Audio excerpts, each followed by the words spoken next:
Começa agora. Diário Econômico. Um oferecimento do Canal Rural. Uma análise das principais informações que impactam os mercados, a economia global e do Brasil. Apresentação Marco Caruso. Bom dia, pessoal. Hoje é sexta, 17 de maio e este é o seu Diário Econômico.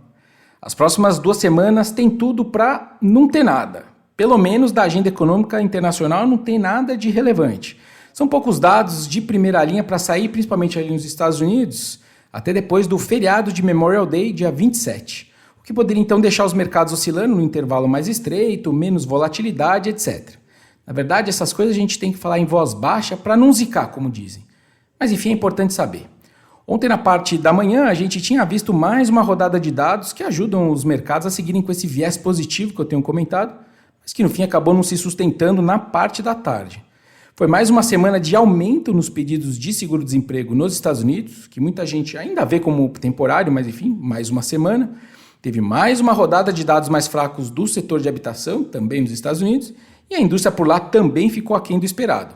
Lembrando que nesse momento do ciclo econômico americano, esses dados mais fracos são vistos com bons olhos, né? Essa perda de fôlego é vista com bons olhos, já que você está querendo cortar juros em algum momento e tranquilizar a inflação.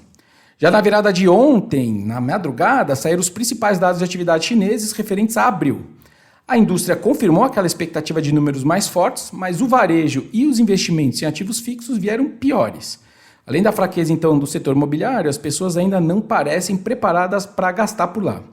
Esse avanço da indústria, de qualquer forma, talvez seja suficiente para a China atingir aquela meta de crescimento anual de 5%, só que vale, então, perceber que o consumo continua fraco e essa parte habitacional também vai seguir como uma âncora. Sobre o mercado imobiliário, então, chinês, dizem fontes da Bloomberg que o governo vai fazer uma reunião hoje para discutir a crise do setor.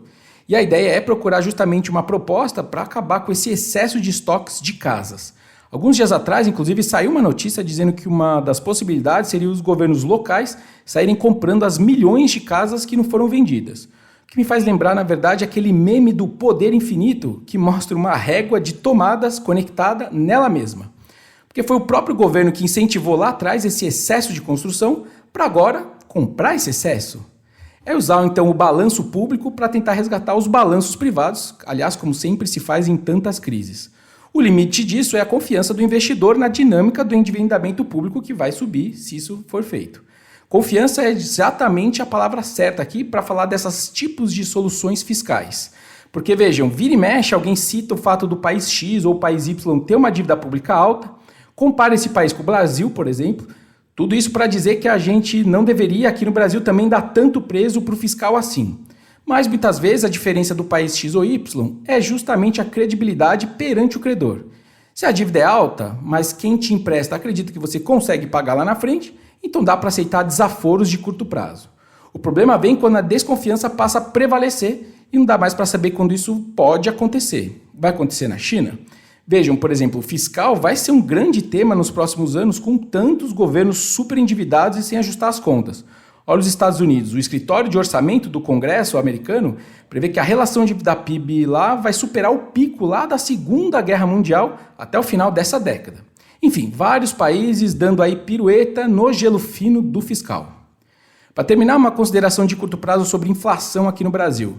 Já me perguntaram algumas vezes nos últimos dias se já dá para perceber os efeitos da situação do Rio Grande do Sul nos preços.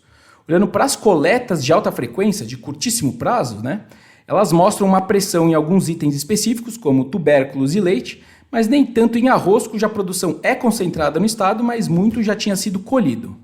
Mas, de modo geral, tirando esses pontos que eu citei, a visão do consenso ainda é positiva para alimentos no Brasil no curto prazo, positiva em termos de menos inflação.